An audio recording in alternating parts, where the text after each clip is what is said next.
नमस्कार जय जगन्नाथ पिला माने समस्त को आज क्लास को मु स्वागत करुच्ची। तो आज आम आलोचना करबा भाषा विषय रे जोटा कि आमर सीपीईटी पाई बहुत इम्पोर्टेंट कहीं सीपीईटी रे एई टाइप रो क्वेश्चन आसूची माने कि भाषा रो किछिटा क्वेश्चन आसूची। तो आम देखिबा भाषार कौन कौन सब इम्पोर्टेंट क्वेश्चन रहुची। तो प्रथम क्वेश्चन अच्छी भाषा क्या कह जाए। तो भाषा क्या कह जाए ना साधारणतः भाव विनिमयर माध्यम होची भाषा। भाव विनिमयर माध्यम कौन ना मनुष्य निजर भाव को अन्य निकट में प्रकाश करता है। जमीक मनुष्यर मुख निसृत अर्थयुक्त ध्वनि को भाषा कह जाए। भाव विनिमयर माध्यम होची भाषा। मनुष्य तार भाव को अन्य निकट में प्रकाश करने को जो माध्यमटा ग्रहण करता है सेटा होची भाषा। तापर अच्छी ओडिया भाषा क्यों भाषार सृष्टि। ओडिया भाषा मागधी अपभ्रंश भाषार सृष्टि। तापर प्रश्न अच्छी भारतीय आधुनिक भाषार जननी भाव में क्या ग्रहण करा जाए। तो भारतीय आधुनिक भाषार जननी भाव में संस्कृत भाषा को ग्रहण करा जाए। तापर प्रश्न अच्छी संस्कृत भाषार केतोटी स्तर देखा मिले। तो संस्कृत भाषार दुईटी स्तर देखा मिलता है। गोटे हूँ वैदिक संस्कृत आ गोटे हूँ लौकिक संस्कृत। ये पिला माने तुम तो पढ़ी प्लस थ्री तुम थिला कि भारतीय आर्य भाषा आमर कौन रोचे ना प्राचीन भारतीय आर्य भाषा, मध्य भारतीय आर्य भाषा आ गोटे हूँ आधुनिक भारतीय आर्य भाषा व नवीन भारतीय आर्य भाषा। तार मध्य आमर लॉन्ग क्वेश्चन क्लास हो जाए। जो मैंने यदि देखिन से वीडियो को डिस्क्रिप्शन में तार लिंक अच्छी से जाकि तुमने देखिपर। टोटाल उपर से लॉन्ग क्वेश्चनटा से बुझी पार भल भाव। तापर प्रश्न अच्छी वैदिक संस्कृतिर समय और लौकिक संस्कृतिर समय केते। तो ख्रीष्टपूर्व 1500 रु 800 हूँ वैदिक संस्कृतिर समय आ ख्रीष्टपूर्व 800 रु 500 हूँ लौकिक संस्कृतिर समय। तापर अच्छी मध्य भारतीय आर्य भाषार समय केते। तो मध्य भारतीय आर्य भाषार समय हूँ ख्रीष्टपूर्व 500 रु ख्रीष्ट 1000। से भाई तुम अच्छी प्राचीन भारतीय आर्य भाषार समय सीमा हूँ ख्रीष्टपूर्व 1500 रु ख्रीष्टपूर्व 500। तापर प्रश्न अच्छी मध्य भारतीय आर्य भाषा केतोटी स्तर दे गति करिछि ओ कौन कौन। तो मध्य भारतीय आर्य भाषा 3टी स्तर दे गति करिछि। गोटे हूँ पाली आ गोटे प्राकृत आ गोटे हूँ अपभ्रंश। प्राकृत भाषार समय केते। तो ख्रीष्ट 100 रु 500 देछि एटा प्राकृत भाषार समय। तो ये ठीक आंसरटा नुह कहीं आमर मध्य भारतीय आर्य भाषा जो 3टी स्तर रही पाली प्राकृत अपभ्रंश। तो प्रथम तो मध्य भारतीय आर्य भाषार समय सीमा हूँ केते ख्रीष्टपूर्व 500 रु 1000। तो 500 रु 1000 भितर पाली प्राकृत आ अपभ्रंश जाऊँगी। जमीक कि ख्रीष्टपूर्व माने 500 रु हूँ केते 500 रु 200 हूँ पाली, 200 रु पुणी 500 हूँ प्राकृत, पुणी 500 रु 1000 हूँ अपभ्रंश। तो ये अच्छी तार समय सीमा। जो मैंने माने देखा चाहूँ लॉन्ग क्वेश्चन संपूर्ण भाव में वर्णना कराई। तुम डिस्क्रिप्शन में जाकि देखिपर संपूर्ण भाव में बुझी भी पार। तापर आसला प्राकृत भाषा केतोटी स्तर दे गति करिछि और कौन कौन। तो प्राकृत भाषा 5टी स्तर दे गति करिछि। गोटे हूँ महाराष्ट्री, गोटे सौरसेनी, गोटे मागधी आ गोटे अर्ध मागधी आ गोटे हूँ पैसाची। तापर अच्छी आधुनिक भारतीय आर्य भाषा क्यों भाषा परिवार अंतर्भुक्त। तो इंडो यूरोपीय बा इंडो ईरानीय भाषा परिवार अंतर्भुक्त कौन ना आधुनिक भारतीय आर्य भाषा। तापर प्रश्न अच्छी तुम तो क्वेश्चन आसूँ जो तुम रही विभिन्न सिद्धांत गुड़िक। तो से किसी क्वेश्चन आम देखा। तापर अच्छी अनुरणन सिद्धांत बा धातु सिद्धांतर प्रवर्तक किए। डिंगडंग थियोरी जोटा कहुच्छी तार प्रवर्तक होती ग्रीक दार्शनिक प्लाटो। तापर प्रश्न अच्छी संकेत बा निर्णय सिद्धांतर प्रवर्तक किए। तो संकेत बा निर्णय सिद्धांतर प्रवर्तक होती फरासी दार्शनिक रूसो। अनुकरण सिद्धांतर इंग्राजी प्रतिशब्द कौन। तो अनुकरण सिद्धांत जो अच्छी तार इंग्राजी प्रतिशब्दटी हूँ कौन इमिटेटिव थियोरी। तो यार माने सबूर मध्य इंग्राजी जो प्रतिशब्द अच्छी जाना को पड़ो। आवेग सिद्धांतर प्रवर्तक किए ना कार्लिफ। श्रम परिहारमूलक सिद्धांतर प्रवर्तक किए ना नयर। नयर होती श्रम परिहारमूलक सिद्धांतर प्रवर्तक।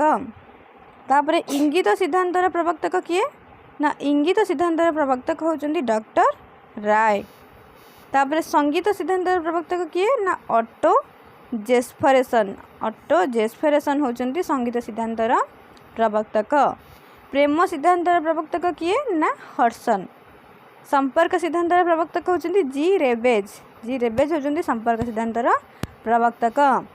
समन्वित सिद्धांतर प्रवर्तक किए हेनरी स्वीट होचंती समन्वित सिद्धांतर प्रवर्तक। प्रतिबिंब सिद्धांतर प्रवर्तक किए ना स्नेगल होचंती प्रतिबिंब सिद्धांतर प्रवर्तक। विवर्तन सिद्धांतर प्रवर्तक होचंती डार्विन। तापर प्रश्न अछि कौन सी भूखंड रे प्रचलित सरकारी स्तरीय भाषा को क्यों भाषा कहा जाए। तो कौन सी भूखंड रे प्रचलित सरकारी स्तरीय भाषा को मानक भाषा कहा जाय थाए। तापर अछि कौन सी एक भूखंड रे एक निर्दिष्ट अंचल रे प्रचलित भाषा को क्यों भाषा कहा जाए। तो कौन सी गोटे भूखंड रे एक निर्दिष्ट अंचल रे प्रचलित भाषा को आंचलिक भाषा कहा जाए। तो भाषार मध्य लंग क्वेश्चन अच्छी आमर जमीक भाषार संज्ञा स्वरूप प्रकार भेद तार लंग क्वेश्चन अच्छी डिस्क्रिप्शन में तार लिंक अच्छी जो मैंने से लंग वीडियो देखा चाहूँ से देखिपर आ भल भाव बुझी पार कहीं सबूर माने जोटा मेन वीडियो बा सबूर मेन क्लास जोटा जमीक आम थियोरी क्लास जोटा कहूँ से तुम देखो ताले सर्ट क्वेश्चन आराम से तुम कर। तापर प्रश्न अच्छी एक भाषा अंतर्गत छोट छोट भाषा को कौन कह जाए।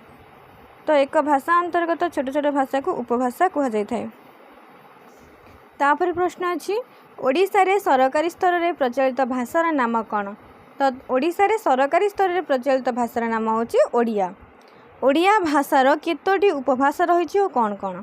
ओडिया भाषा रे 3टी उपभाषा रही गोटे हूँ पश्चिमी बा जोटा कहूँ संबलपुरी गोटे उत्तरी आ गोटे हूँ दक्षिणी भाषा। तापर प्रश्न अच्छी सिद्धेश्वर महापात्र द्वारा रचित पुरी बोली रे क्यों आंचलिक भाषार प्रयोग रही। सिद्धेश्वर महापात्र द्वारा रचित पुरी बोली रे पूर्वी आंचलिक भाषार प्रयोग रही। गोटे भाषा परिवर्तन रे मुख्यतः केतोटी कारण दायी और कौन कौन।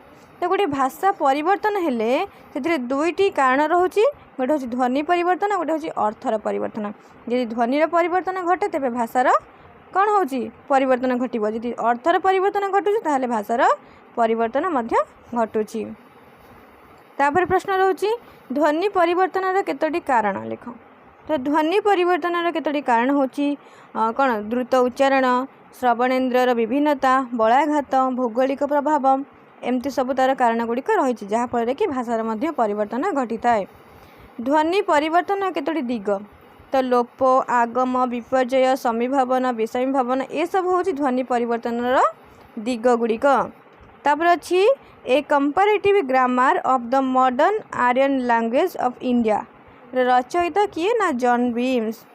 आउटलाइन ऑफ इंडियन फिलोलॉजी ग्रंथर स्रष्टा किए ना जॉन बीम्स। ओडिया भाषा और लिपिर विवर्तन पुस्तक रचयिता किए कुंज बिहारी त्रिपाठी। प्राचीन ओडिया अभिलेख कहार रचना कुंज बिहारी त्रिपाठींकर। The evolution of Odia language of script रचयिता किए ना कुंज बिहारी त्रिपाठी। तापर प्रश्न अच्छी ओडिया लिपि और भाषा पुस्तक रचयिता किए। तो ओडिया लिपि और भाषा पुस्तक रचयिता होचंदी खगेश्वर महापात्र। तो यहाँ पिला माने मन रखियो सबुबले कि कौ पुस्तकर लेखक किए ये सबुबले तुम मैंने मन रखा दरकार कहीं बहुत इंपोर्टेंट तुम मानी। ओडिया लिपिर क्रम विकास रचयिता किए ना सत्यनारायण राजगुर। प्राचीन ओडिया लिपि भाषा और साहित्यर स्रष्टा होचंदी नीलमणि मिश्र। ओडिया भाषार रूपतत्व ओडिया भाषार रूपतत्व ग्रंथर स्रष्टा किए ना बेणी माधव पाढ़ी। तापर प्रश्न अच्छी भाषा विज्ञान और भाषा विज्ञानी ग्रंथर स्रष्टा किए। तो भाषा विज्ञान और भाषा विज्ञानी ग्रंथर स्रष्टा होचंती वासुदेव साहू। तापर प्रश्न आधुनिक ओडिया व्याकरणर स्रष्टा किए ना धनेश्वर महापात्र।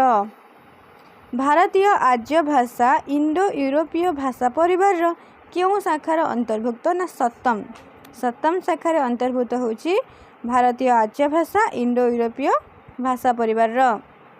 क्यों भाषा प्राचीन भारतीय आर्य भाषार एक शाखा। तो संस्कृत होची प्राचीन भारतीय आर्य भाषार गोटे शाखा। तापरे कहा मतरे पाटल शब्द पाली शब्द सृष्टि होची ना डॉक्टर वेल्सर का मतरे पाटल जो शब्द पाली शब्द सृष्टि होची बोली से कहिसंती। सांताली भाषा क्यों परिवार अंतर्भुक्त ना ऑस्ट्रो एशियाटिक।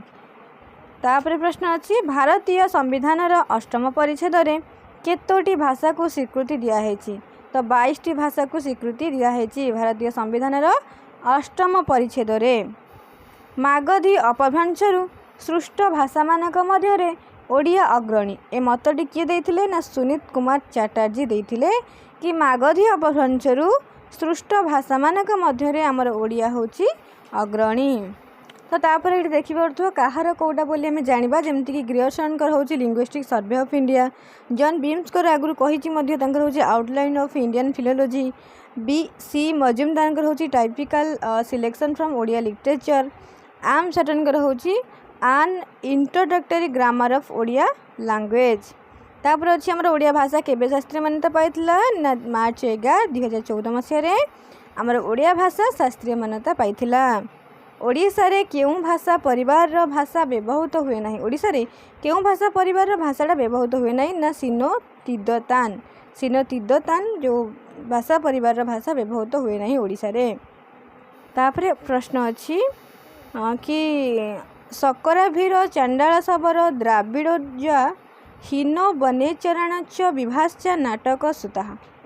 यही पदरे ओडिया भाषार प्राचीन नाम उड्रजा बोली सूचित होइछि। यह केउं ग्रंथरु गृहीत?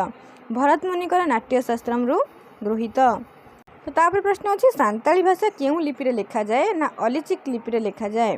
शास्त्रीय मान्यता पाइबार ओडिया भाषा स्थान केते? तो हमर ओडिया भाषा शास्त्रीय मान्यता पाइछि एवं तार स्थान होछि षष्ठ।